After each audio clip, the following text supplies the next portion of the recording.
നമസ്കാരം. മലയാളത്തിലെ മാസങ്ങളുടെ കൂട്ടത്തിൽ കർക്കടകത്തിന് മാത്രമുള്ളൊരു വിളിപ്പേരാണ് രാമായണ മാസം എന്നത്. ഈ മാസത്തിൽ നമ്മൾ ഭക്തിയോടെ വീടുകളിലും ക്ഷേത്രങ്ങളിലുമൊക്കെ രാമായണം പാരായണം ചെയ്യുന്നുണ്ട്. ഇതുമാത്രമല്ല ഈ കർക്കടക മാസത്തിൻ്റെ പ്രത്യേകത. നമ്മളെല്ലാവരും നമ്മുടെ പൂർവികരെ ഓർക്കുകയും പിതൃക്കളെ ഓർക്കുകയും പിതൃക്കൾക്ക് ബലി സമർപ്പിക്കുകയും ചെയ്യുന്ന മാസം കൂടിയാണ് കർക്കടക മാസം എന്ന് പറയുന്നത്.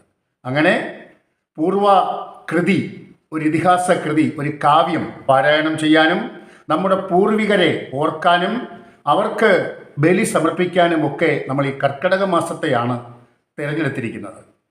കർക്കടക മാസം എന്തുകൊണ്ട് രാമായണ മാസമായി എന്നതിന് ഒരുപാട് കാര്യങ്ങൾ, കഥകൾ നമ്മുടെ പൂർവികർ നമുക്ക് പറഞ്ഞു തന്നിട്ടുണ്ട്. പണ്ട് കാർഷിക വൃത്തിയെ മാത്രം ആശ്രയിച്ച് ജീവിച്ചിരുന്ന നമ്മുടെ പൂർവികർക്ക് തോരാത്ത മഴ കാരണം കൃഷിയിൽ അല്ലെങ്കിൽ കൃഷി ചെയ്യാൻ കഴിയാതെ വരുമ്പോൾ അവർ വീടുകളിൽ ഇങ്ങനെ അടച്ചുമൂടി ഇരിക്കുമ്പോൾ അവരുടെ ആ വിരസതയ്ക്ക് ഒരു പരിഹാരമെന്നോണം അവർ രാമായണം എന്ന് പറയുന്ന കാവ്യം പാരായണം ചെയ്തിരുന്നുവെന്നും കുട്ടികൾക്ക് അതിൻ്റെ അർത്ഥവും കഥയുമൊക്കെ പറഞ്ഞു കേൾപ്പിച്ചിരുന്നു എന്നുമൊക്കെയാണ് പറയുന്നത്. ഈ രാമായണ പാരായണത്തിൻ്റെ ആരംഭം ഇങ്ങനെയായിരുന്നു എന്നാണ് പറഞ്ഞു വരുന്നത്. എന്തു തന്നെ ആയാലും ഒരു കാര്യം സത്യമാണ്. ഇന്ന് നമുക്ക് ധാരാളം വിനോദ ഉപാധികളുണ്ട് സമയം പോകാൻ. മൊബൈൽ ഫോണുകളുണ്ട്, TV ഉണ്ട്, മറ്റ് വിനോദ മാധ്യമങ്ങളുണ്ട്, വായിക്കാൻ ധാരാളം പുസ്തകങ്ങളുണ്ട്, ഒരുപാട് സൗകര്യങ്ങളുണ്ട്. ഒരു മഴയോ എന്തെങ്കിലും കൊറോണ പോലെയുള്ള രോഗമൊക്കെ വന്ന് നമ്മൾ വീടിനകത്ത് അടച്ചുകൂടി ഇരിക്കുമ്പോൾ നമുക്ക് സമയം പോകാൻ ഒരുപാട് മാർഗങ്ങൾ ഇന്നുണ്ട്. പക്ഷെ പണ്ട് അങ്ങനെ ഇല്ല. പണ്ട് രസകരമായ ഒരു കഥ വായിച്ചാസ്വദിക്കുകയും ഒപ്പം കുട്ടികളെ അത് പറഞ്ഞു കേൾപ്പിക്കുകയും കുട്ടികളുടെ മനസ്സിൽ രാമൻ്റെയും ലക്ഷ്മണൻ്റെയും ഹനുമാന്റെയും സീതയുടെയും ഭരതൻ്റെയും ശത്രുഘ്നൻ്റെയും ബാലിയുടെയും സുഗ്രീവൻ്റെയും ഒക്കെ കഥകൾ ഇങ്ങനെ മനോഹരമായ പാരായണത്തിലൂടെയും വാക്കുകളിലൂടെയും ഒക്കെ പറഞ്ഞു കേൾപ്പിക്കുമ്പോൾ അവരുടെ മനസ്സ് ഒരു വല്ലാത്ത സന്തോഷത്തിലെത്തിയിരുന്നു. അവർ വീണ്ടും വീണ്ടും ഈ കഥകൾ കേൾക്കാൻ ആഗ്രഹിച്ചിരുന്നു. വീണ്ടും വീണ്ടും രാമായണം വായിക്കാൻ അവർ താല്പര്യം കാണിച്ചിരുന്നു. അങ്ങനെ ഒരു കഥ കുട്ടികളുടെ മനസ്സിലേക്ക് പകർന്നു കൊടുക്കുന്നത് വഴി അതിൽ പറഞ്ഞിരിക്കുന്ന ധർമ്മം, അതുപോലെ തന്നെ മാതാപിതാക്കളെ ബഹുമാനിക്കൽ, ഇതൊക്കെ കുട്ടികൾ അറിയാതെ തന്നെ അവർ പഠിച്ചിരുന്നു എന്നുള്ളതാണ്. അങ്ങനെയാണ് ഈ രാമായണം എന്ന് പറയുന്നത് ഭക്തിക്കപ്പുറം നമ്മുടെയൊക്കെ ജീവിത വഴിയിൽ ഏറെ സ്വാധീനം ചെലുത്തുന്ന ഒരു കൃതി കൂടിയായി മാറിയത്. ധർമ്മിഷ്ഠനായ രാമൻ്റെ ജീവിതത്തിൽ സംഭവിക്കുന്ന ജയപരാജയങ്ങൾ ആ കൃതിയിലൂടെ ഇങ്ങനെ വായിക്കുമ്പോൾ എഴുത്തച്ഛൻ്റെ ശ്രീരാമൻ, ഈശ്വരനായി കണ്ടിരിക്കുന്ന ശ്രീരാമൻ, ഈശ്വരൻ്റെ മനുഷ്യാവതാരമായ രാമൻ, മനുഷ്യരനുഭവിക്കുന്ന എല്ലാ സങ്കടങ്ങളും അനുഭവിക്കുന്നുണ്ട്. ഇതൊക്കെ ഒരു ഈശ്വരൻ അനുഭവിക്കുമ്പോൾ ദുഃഖമനുഭവിക്കുന്ന മനുഷ്യൻ തൻ്റെ ദുഃഖം എത്രയോ നിസ്സാരമാണ്, ഈശ്വരനായ ശ്രീരാമന് പോലും എന്തെല്ലാം ദുഃഖമുണ്ടായി എന്ന് ചിന്തിക്കുകയും സ്വന്തം ദുഃഖത്തിൽ നിന്ന് കരകയറാൻ അവനെ ആ കൃതി ശക്തിപ്പെടുത്തുകയും ചെയ്തിരുന്നു. ഇങ്ങനെ നമ്മുടെ കുടുംബ ബന്ധത്തിൻ്റെ ദൃഢതയ്ക്കും സൗഹൃദ ബന്ധത്തിൻ്റെ ആഴത്തിനും കുടുംബ അന്തരീക്ഷത്തിൻ്റെ സമാധാനത്തിനും ഒക്കെ ഈ രാമായണം എന്ന് പറയുന്ന കൃതി കർക്കടക മാസത്തിലെന്നല്ല, നമുക്ക് ഏത് മാസത്തിൽ വേണമെങ്കിലും വായിക്കാം. പക്ഷെ നമ്മുടെ പൂർവികർ ഇങ്ങനെ ഈ മഴയത്ത് പുറത്തിറങ്ങാൻ കഴിയാതെ ആയുർവേദ ചികിത്സയൊക്കെ സ്വീകരിച്ചുകൊണ്ട് വീട്ടിൽ തന്നെ ഇരിക്കുന്ന സമയത്ത് ഈ രാമായണം ഇങ്ങനെ പാരായണം ചെയ്തിരുന്നു. അതൊരു ജീവിതചര്യയായി മാറുകയായിരുന്നു.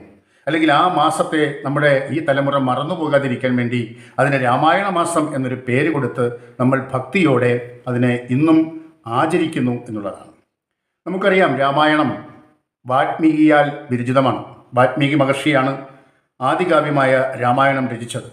പിന്നീട് നൂറുകണക്കിന് രാമായണങ്ങൾ, 300 രാമായണങ്ങളുണ്ട് എന്നും അതല്ല അതിനപ്പുറം രാമായണങ്ങളുണ്ട് എന്നുമൊക്കെ പറയപ്പെടുന്നുണ്ട്. എങ്കിലും 300 രാമായണങ്ങളെയാണ് നമ്മൾ പരിഗണിക്കുന്നത്. മലയാളത്തിൽ 29 രാമായണങ്ങളെയും നമ്മൾ പരിഗണിക്കുന്നു.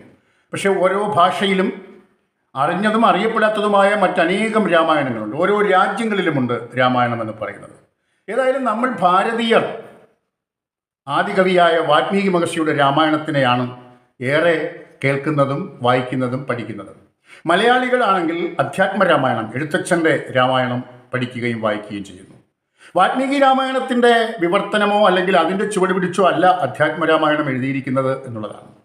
വ്യാസൻ എഴുതിയ അധ്യാത്മരാമായണത്തിൻ്റെ പരിഭാഷ പോലെയാണ്, അല്ലെങ്കിൽ അതിൻ്റെ ചുവട് പിടിച്ചാണ് എഴുത്തച്ഛൻ അധ്യാത്മരാമായണം എഴുതിയിരിക്കുന്നത്. വ്യാസമുനി രാമായണം എഴുതിയിട്ടുണ്ട്. അതിൻ്റെ പേരാണ് അധ്യാത്മരാമായണം എന്നത്.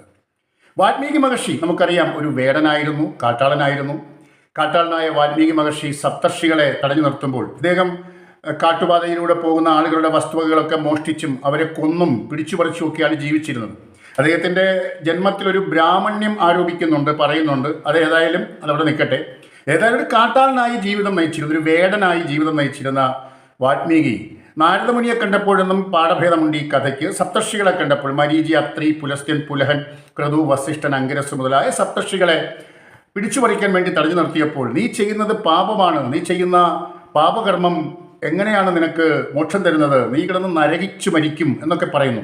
അപ്പോൾ ചോദിച്ചു എന്താണ് പാപം എന്ന് ചോദിക്കുമ്പോൾ പാപത്തിനെക്കുറിച്ച് ബോധവാനാക്കി കൊടുക്കുന്നു. നീ ചെയ്യുന്ന അപ്പോൾ പറയും എൻ്റെ ഭാര്യയ്ക്കും മക്കൾക്കും വേണ്ടിയിട്ടാണ് ഞാനിത് ചെയ്യുന്നത്, എൻ്റെ ജീവിത മാർഗമാണിത്. അപ്പോൾ പറയുന്നു നീ ചെയ്യുന്ന പാപത്തിൻ്റെ ഫലം നിൻ്റെ ഭാര്യയും മക്കളും അനുഭവിക്കുമോ എന്ന് പോയി ചോദിച്ചു വരൂ. അങ്ങനെ പോയി ചോദിക്കുമ്പോൾ ഭാര്യ പറയും ഒരിക്കലുമില്ല, നിങ്ങൾ ചെയ്യുന്ന പാപത്തിൻ്റെ ഫലം നിങ്ങൾ തന്നെ അനുഭവിക്കണം. താൻ നിരന്തരം ചെയ്യുന്ന കർമ്മങ്ങൾ താൻ അനുഭവിച്ചിടുകന്നേ വരും. ഇത് കേട്ട് നിരാശനായി ദുഃഖിതനായി ഈ വേടൻ, രത്നാകരൻ എന്നാണ് പേര്, മടങ്ങി വന്ന് സന്യാസിമാരോട് കാര്യം പറയുകയും സന്യാസിമാർ പറയും നിനക്ക് ആത്മശുദ്ധി ഉണ്ടാവണം, ഈ പാപത്തിൽ നിന്ന് മോചനം നേടണമെന്നുണ്ടെങ്കിൽ നീ നിന്നെ ശുദ്ധീകരിക്കണം, അതിന് മനസ്സ് ഏകാഗ്രമായിട്ട് പ്രാർത്ഥിക്കണം എന്ന് പറഞ്ഞിട്ട് ഒരു തപസ്സിൽ എന്നോണം ഈ വേടനെ, രത്നാകരനെ അവിടെ ഇരുത്തിയിട്ട് പോകുകയും അയാൾ പരിവർത്തനപ്പെട്ട് ഒരു ഋഷിയായി, പണ്ഡിതനായ ഒരു ഋഷിയായി, ഒരു കവിയായി മാറുകയും ചെയ്യുന്നു എന്നുമാണ് കഥ. പിന്നീട് താൻ ചെയ്തിരുന്ന വേട്ടയാടൽ, ജീവികളെ കൊല്ലൽ മറ്റൊരാൾ ചെയ്യുന്നത് കണ്ടപ്പോൾ, മറ്റൊരു വേടൻ ചെയ്യുന്നത് കണ്ടപ്പോൾ അരുതേ എന്ന് ഈ സന്യാസിയായ പഴയ വേടൻ പറയുമ്പോൾ അയാളിൽ കവി പിറക്കുന്നു. ഒരു നല്ല മനുഷ്യൻ, നല്ലൊരു മനുഷ്യന് മാത്രമേ നല്ലൊരു കവിയായി മാറാൻ കഴിയൂ. മനുഷ്യത്വമുള്ള, സഹജീവി സ്നേഹമുള്ള നല്ലൊരു മനുഷ്യനായി പരിവർത്തനം ചെയ്യപ്പെടുന്നു, സന്യാസിയായി പരിവർത്തനം ചെയ്യപ്പെടുന്നു, ഒരു കവിയായി മാറുന്നു. താൻ മുമ്പ് ജീവിച്ചിരുന്ന വഴിയിലെ തെറ്റ് അല്ലെങ്കിൽ കൊലപാതകം അത് മറ്റൊരാൾ ചെയ്യുന്നത് കണ്ടപ്പോഴാണ് അദ്ദേഹത്തിന് ആദ്യമായിട്ട് മാ നിഷാദ പ്രതിഷ്ഠാം തുമഹമത് ശാശ്വതി സമ യത് ക്രൗഞ്ചമിഥുനാം ദേഹമവധീം കാമമോഹിതം എന്ന് പറയുന്ന ശ്ലോകമുണ്ടായത്. അങ്ങനെ അദ്ദേഹം കവിയായി മാറുകയാണ്. തൻ്റെ ഭാര്യയുടെ തള്ളിപ്പറച്ചിൽ, നിങ്ങളുടെ പാപം നിങ്ങൾ തന്നെ അനുഭവിക്കണമെന്ന് ഭാര്യ പറഞ്ഞപ്പോൾ നിരാശനായ ആ മനുഷ്യൻ ഒരു കവിയായി മാറുന്നു. ഒരു പെണ്ണിൻ്റെ വാക്ക്, നിങ്ങളുടെ പാപം ഞാൻ അനുഭവിക്കില്ല എന്ന് പറഞ്ഞ ഭാര്യയുടെ വാക്ക് അദ്ദേഹത്തിനെ ദുഃഖിപ്പിക്കുകയും കവിയായി മാറുകയും ചെയ്യുന്നു. അതുപോലെയാണ് കാളിദാസൻ.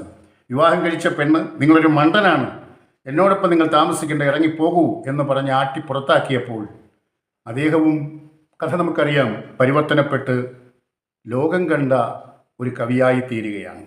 അങ്ങനെ ഭാര്യമാരുടെ തള്ളിപ്പറച്ചിൽ നമുക്ക് രണ്ട് കവികളെ കിട്ടി, വാൽമീകി മഹർഷിയും കാളിദാസനും. ഇങ്ങനെ ഒരുപാട് വ്യത്യസ്തമായ കണ്ടെത്തലുകൾ നമുക്ക് രാമായണത്തിലൂടെ സഞ്ചരിക്കുമ്പോൾ കാണാൻ കഴിയും. ഏറെ കാര്യങ്ങൾ നിങ്ങൾക്കറിയാവുന്നതാണ്, ഇതൊക്കെ നിങ്ങൾക്കറിയാം, എങ്കിലും ഒരു ഓർമ്മ പുതുക്കൽ എന്നുള്ള നിലയിലൊന്ന് പറഞ്ഞു എന്ന് മാത്രം. അപ്പോൾ ഇനിയും വ്യത്യസ്തമായ ചില കഥകളും സംഭവങ്ങളുമായിട്ട് വരാം. നന്ദി, നമസ്കാരം.